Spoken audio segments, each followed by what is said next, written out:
편향된 생각이 낳은 편향된 행동.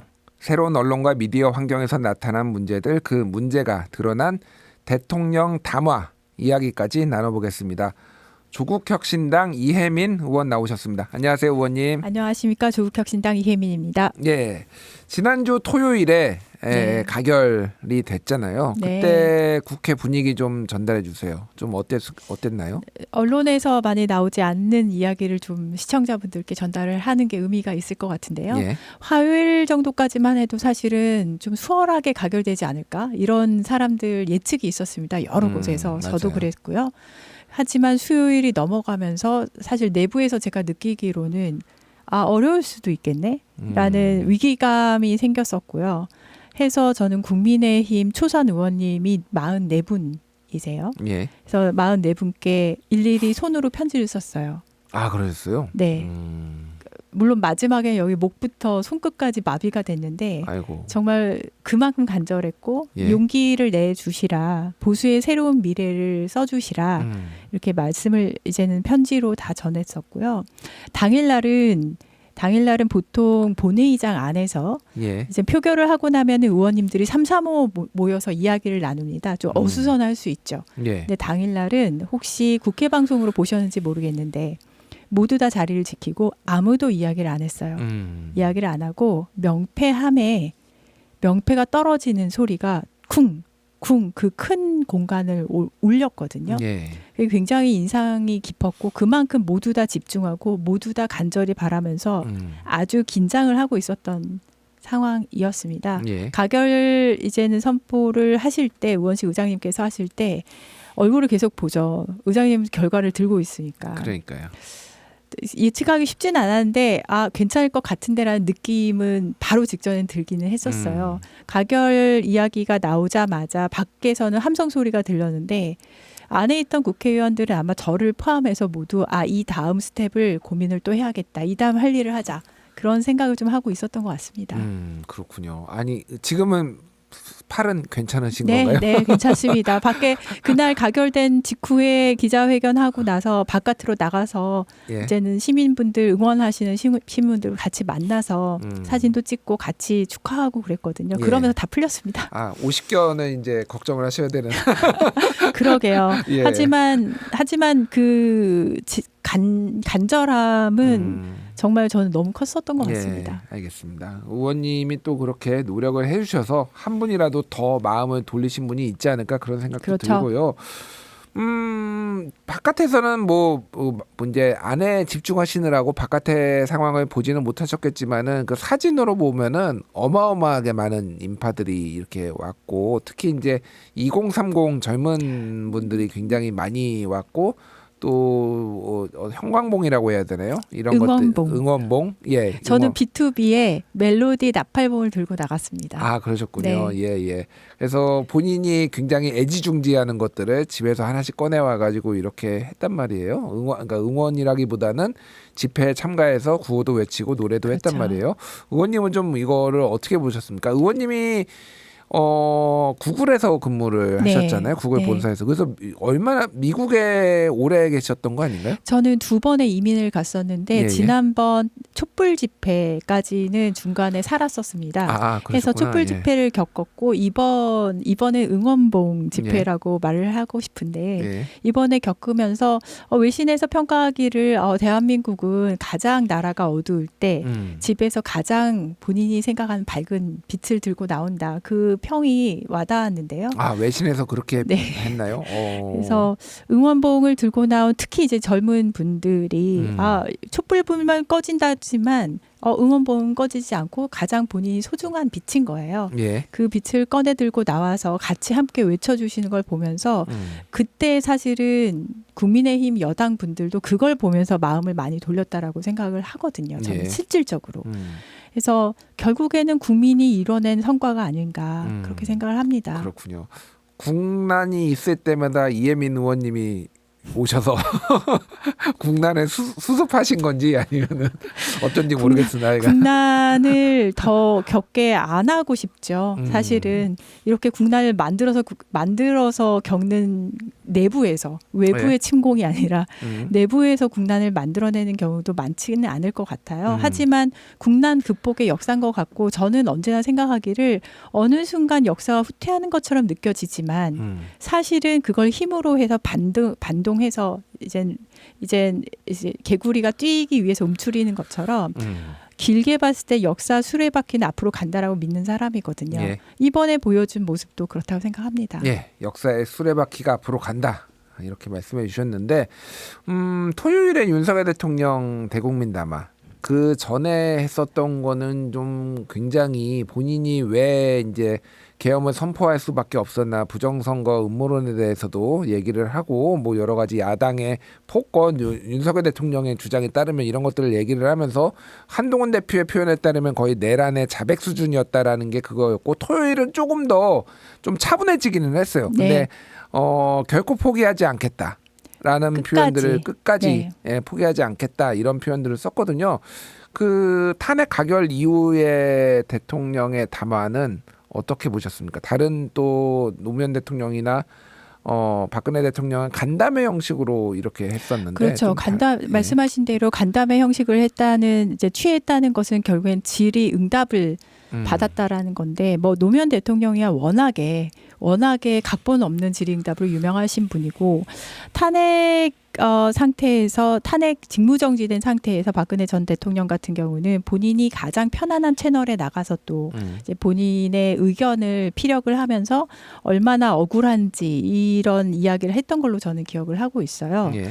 그런데 제가 지금 이미 직무정지가 됐기 때문에 윤석열 씨 같은 경우는 그 담화를 보면서 한동훈 이제는 전 대표죠.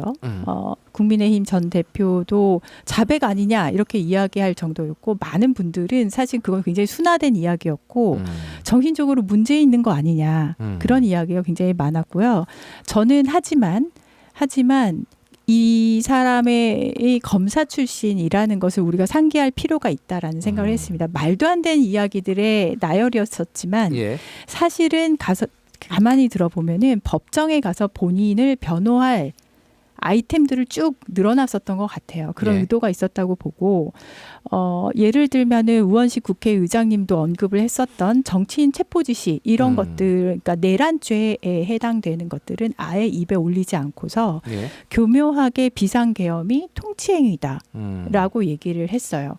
이거는 누가 들으면은 저 사람이 제정신으로 하는 얘기야?라고 싶지만 본인의 변론을 할 아이템들을 다 늘어났다라고 먼저 생각을 하고요. 예. 그리고 되게 뜬금없이 나온 부분이 있습니다. 혹시 국민분들께서 기억하실지 모르겠지만 민주주의 이제 한번 읽어볼게요. 예. 민주주의의 핵심인 선거를 관리하는 전산 시스템이 이렇게 엉터리인데 어떻게 국민들이 선거 결과를 신뢰할 수 있겠습니까? 비상계엄, 계엄의 조건에는 분명히 전시, 뭐 사변 혹은 그에 준하는 상황이거든요. 국가 비상사태. 그렇죠. 예. 근데 당일날 12월 3일날 당일날 저도 일상 업무를 하고 있었고 학생들은 학교에 가고 국민들은 일상생활을 하고 있었거든요. 예. 전혀 비상계엄을 선포할 상황이 아니었어요. 근데 그 이후로 선거 조작 이야기를 들고 오면서 본인은 그만큼 느꼈다는 것을 피력을 했거든요. 저는 이 부분에서 사실 굉장히 뭔가 이상한데 계엄을 도대체 비상계엄의 내란죄에 해당되는 법적인 처벌 그건 우선 진행을 함과 동시에 도대체 왜 그 평온했었던 날에 왜 비상계엄을 선포를 했을까? 그 부분을 좀 파고 들었었던 것 같습니다. 특히 그 담화를 보자마자. 예. 오늘 그래서 의원님을 모신 이유 중에 하나가 지난 12일 그러니까 목요일에 있었던 대통령의 조금 격정적인 담화에 대해서 분석과 논평을 해주셔서 그 얘기를 좀 들으려고 모셨습니다. 그날 담화로 뒤집어졌죠. 예. 굉장히 많은 분들이 결국에는 이제 가결되겠구나라고 예. 생각을 함과 동시에 사람들이 다 걱정을 하기 시작했어요. 맞아요. 저런 사람이 대통령직에 있었단 말이야. 제정신인가 이런 말들을 많이 했고 또 이제는 부정선거 혹은 선거 조작 이야기를 한없이 늘어났거든요. 예.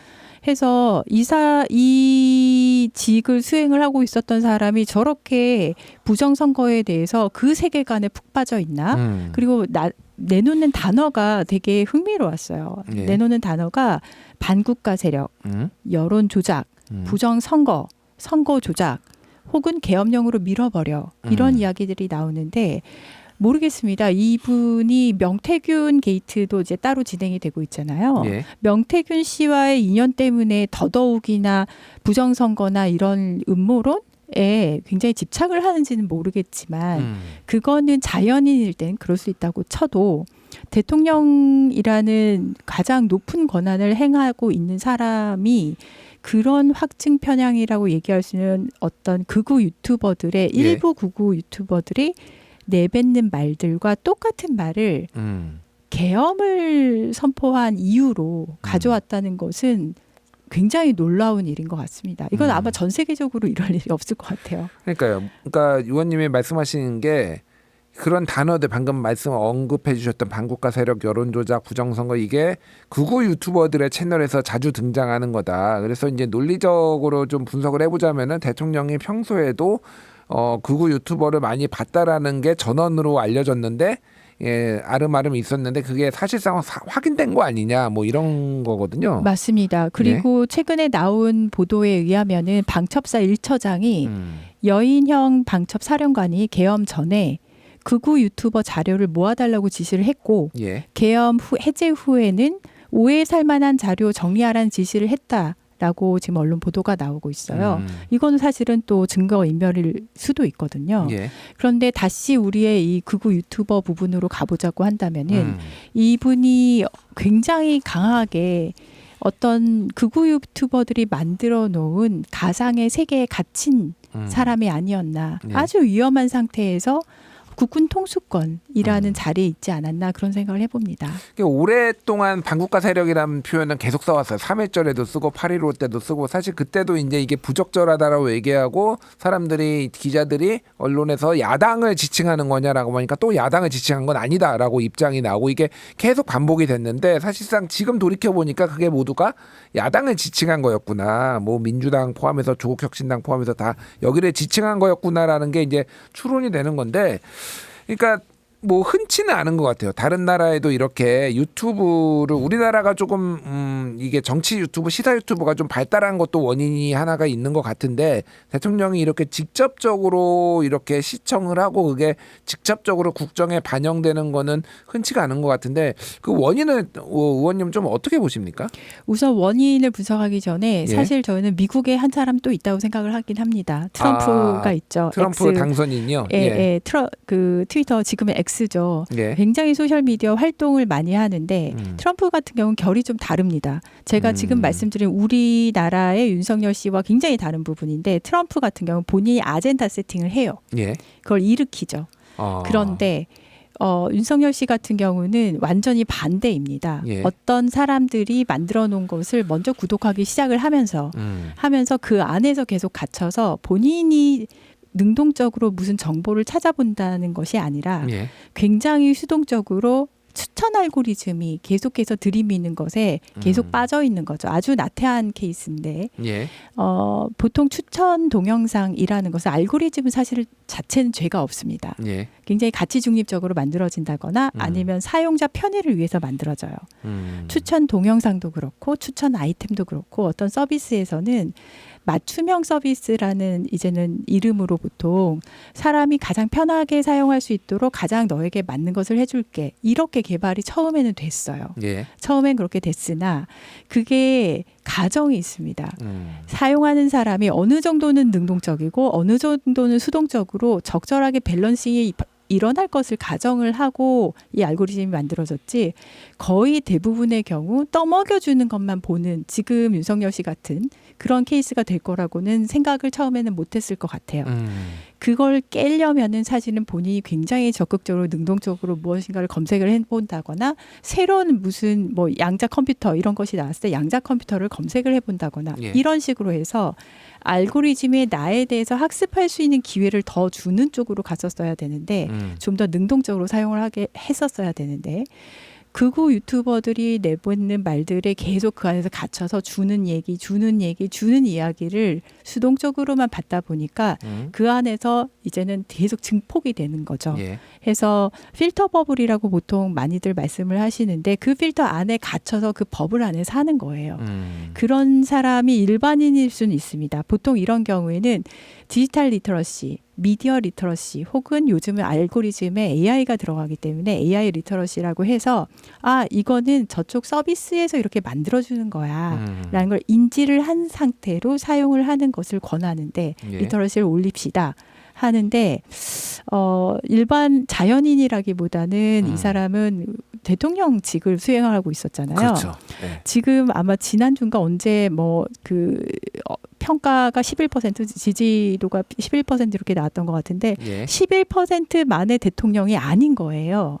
그렇다면 더욱더 적극적으로 아니면 옆에서라도 보좌진 쪽에서라도 그러면 안 된다. 다양한 목소리를 전 국민의 목소리를 들어야 된다라고 이야기를 해줬어야 되는데 그것도 안 들었을 가능성이 높은데 지금 상황을 보니까 확증 편향에 가장 빠져들 수 있는 가장 최적의 사람이었었던 것 같아요. 그걸 인지조차도 못하고 그냥 계속 세뇌를 당하는 것이죠. 근데 저는 가장 아까 전에 우리가 이야기한 국난을 일으킨 데 있어서는 이 사람의 무지함이 한 몫을 크게 했다. 그 생각을 하고 있습니다. 예. 그러니까 의원님이 말씀하신 대로 또 이제 빅테크 구글에서 근무도 하셨으니까 잘 설명해 주셨는데 알고리즘은 쉽게 얘기를 하면은 우리 서비스에서 계속 머물게 하기 위해서 계속 불편한 게 노출이 되면은 사실 다른 서비스로 이탈을 할 수가 있으니까 이 사람이 평소에 관심 있던 것들을 추천을 해주고 제공해 줌으로 인해서 이 체류 시간을 좀 늘리는 목적으로 많이들 이제 사용이 됐는데 그렇죠. 이게 이제 계속 어떤 확증 편향 특히 정치적인 음모론이나 이런 거하고 결부가 되면은 계속 음모론만 계속 이제 무슨 제가 이름은 얘기하지 않겠지만 뭐 이 땡땡 TV를 본 다음에 고 땡땡 TV로 가고 그 다음에 뭐 고땡땡. 예, 뭐 무슨 뭐 띠읓띠읓 뭐 이런 거를 이제 보게 되고 뭐 이런 식의 이제 이게 좀 일종의 가두량 식장처럼 이렇게 계속 보게 된다는 맞습니다. 거잖아요. 예. 네. 그래서 사실은 빅테크가 이제는 사실 우리나라뿐만 아니라 미국의 트럼프 예전에 의회 난입 사건도 있었습니다. 예. 해서 이런 것 혹은 호주에서는 이제 청소년들에게는 소셜 미디어를 금지를 한다던가 이런 것들이 나오게 된 가장 큰 배경에는 방금 말씀하신 그런 이젠 가두리 양식장 같은 그런 행동 패턴이 나타날 수밖에 없는 구조가 되어 있어서 예. 저는 기술과 빅테크가 가지고 있는 기술과 소셜 임팩이 더 이상 동떨어진 것이 아니라 예.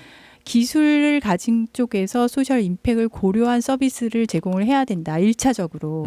그 생각을 굉장히 강하게 하게 됐고 그래서 금요일 날 제가 기자간담회를 하기도 했습니다. 예. 쉽게 풀 수 있는 첫 번째 노력들을 할 수가 있어요. 지금까지 노력을 안 한 게 있는데 사용자에게 컨트롤을 직접 줄 수 있는 기능을 넣어준다거나 하다못해 아니면은 지금 알고리즘적으로 이렇게 제공을 하는 것 아까 고땡땡 뭐 이렇게 넘어가고 하는데 예. 기계가 준 것을 타고 들어간 정도가 어느 정도인지를 그 매트릭을 보여준다거나 예. 이렇게 컨텐츠 소비를 하고 있는 양상을 사용자에게 알려주는 이런 것들을 혹은 뭐 검색을 아예 안 하고 받아먹기만 하고 있으면 또 그 정도를 알려준다거나 이렇게 서비스로도 풀 수 있는 게 너무 많이 있거든요. 근데 그런 노력을 안 했어요. 그거는 지금까지 안 한 가장 큰 이유는 말씀하신 대로 계속해서 머무는 게 더 좋으니까. 예. 하지만 이제는 빅테크 기업에서도 소셜 임팩에 대한 서비스 자체로 인한 소셜 임팩에 대해서도 진지하게 한국뿐만 아니라 전 세계적으로 예. 고려를 할 때가 됐다 이렇게 말씀을 드립니다. 알겠습니다. 말씀하신 게 사실은 특히 이제는 글로벌화 돼가지고 서비스들이 다 우리나라 뭐 네이버나 이렇게 포탈도 있지만은 카카오나 네이버 같은 국내 기업도 있지만은 대부분 뭐 구글도 유튜브도 구글 거고 뭐 굉장히 많은 해외 페이스북이나 이런 것들은 우리가 컨트롤을 하거나 강제하기가 좀 힘들다는 게 있잖아요.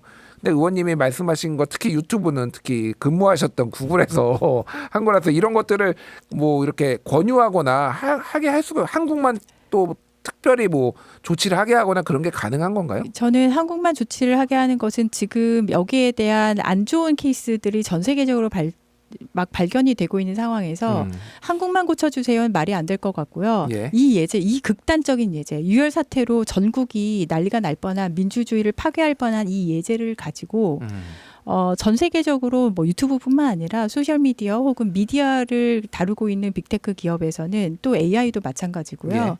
여기에 대해서 진지하게 고민을 시작할 때가 됐다라고 생각을 하고 저는 이것을 각 또 빅테크 기업으로 또 제안을 할 예정입니다. 그쪽에서 받아서 서비스로 풀어낼 수 있는 부분들이 다 보여요. 예. 있기 때문에 그걸 이야기를 했을 때 굳이 이게 정치적이야 이렇게 다가가서는 안 되고 이것은 전 세계적인 문제로 받아들여서 예. 건강한 생태계를 만드는 쪽으로 가자. 이런 무브먼트를 움직일 수 있는 제가 화두를 던질 수만 있다고 한다면은 예. 좋겠다는 마음이 하나가 있고요. 다시 우리나라의 문제로 돌아와서 우리나라에서 지금 이 계엄령과 관련해서 가장 큰 문제가 된 것은 결국엔 부정선거라는 가두리 양식장에 갇힌 대통령 하필이면 그 사람이 그런 무지한 사람이었었던 거거든요. 해서 저는 그 시스템도 문제지만은 이런 무지한 사람을 뽑은 것도 사실 우리가 자성을 좀 해야 되기 때문에 정치권 안에서도 좀 뭔가 좋은 생태계로 갈 수 있는 방향성 그리고 우리가 진짜 투표를 잘해야 된다라는 것을 인지를 하게 되는 계기가 됐으면 좋겠습니다. 그렇군요. 예. 너무 정치를 안 해본 사람을 뽑은 게 문제가 된 거 아니냐. 타협이나 정치의 기술이나 이런 거 협상력이나 정치를 안 해본 사람이 문제가 아니라요. 예. 정치를 안 해본 사람도 제정신을 가진 사람은 많습니다. 아, 예, 알겠습니다. 그 예전에 이게 사실 음모론이라는 게 뭐 한 나라나 한 주제에만 있는 게 아니라 굉장히 광범위하잖아요. 제가 예전에 이제 코로나 팬데믹 상황이 한참일 백신, 때 네. 백신과 관련해서 스위스 취리 대학에서 이제 안티백서에 관한 논문이 하나 발표돼서 이거를 기사를 읽은 적이 있는데 굉장히 흥미로운 부분이 있더라고요. 뭐가 있냐면은 안티백서들은 다른 음모론도 잘 믿는다라는 거예요. 코로나19가 빌 게이츠가 연관돼 있다라든지 지구가 평평하다, 평면설이라든지 이런 거를 이 백신 음모론을 믿는 사람들이 또 이런 것까지 같이 믿는다라는 거예요. 그래서 더더욱 위험합니다. 왜냐하면 예. 알고리즘 자체가 어떤 한 곳에 편향된 것을 보기 시작하면은 내가 봤다는 것을 계속 시그널을 주면서 예. 그걸 본 사람들이 보는 것을 또 갖다가 들이밀어요. 추천 동영상으로. 그러니까 연결이 되는 거죠. 예. 해서 그쪽으로 더 빠져 들어가는 그런 알고리즘이 원래 의도는 하지 않았지만 맞춤형을 맞추다 보니까 점점점 이어지고 또 이어지고 아까 말씀드린 고땡땡부터 시작해서 쭉쭉쭉 이어지는 그래서 음모론자가 또 다른 음모론 또 다른 음모론으로 이어질 수 있는 가능성이 훨씬 더 크죠. 네. 그걸 전 세계가 지금 알았다면은 사용하는 사람도 그다음에 제공하는 빅테크 쪽에서도 서로 노력을 해야 되는 부분이 있다고 봅니다. 그렇군요. 또 하나 특징이 안티백서들이 백신과 정치를 연관시킨다. 그래서 가장 많이 쓰는 단어가 트럼프, 프레지던트 뭐 이런 단어를 썼다라는 건데 결국은 이게 음모론이 항상 어디서나 존재를 했지만 이게 정치와 결부됐을 때 그렇죠. 가장 파괴력이 있고 무서워진다. 맞습니다. 예, 이런 것 왜냐하면 같아요. 예. 방금 말씀하신 음모론은 언제나 존재해 왔거든요. 하지만 그게 정치인이 이용을 하는 순간 굉장히 위험해진다. 민주주의를 파괴할 수 있다는 것을 이번에 본 것 같습니다. 알겠습니다. 예, 오늘 이혜민 의원님 말씀 들으면서 추후에 어떻게 또 이게 의정 활동에 반영이 되는지 저희가 한번 지켜보고 모시도록 하겠습니다. 여기까지 하겠습니다. 지금까지 이혜민 조국혁신당 의원이었습니다. 감사합니다. 예.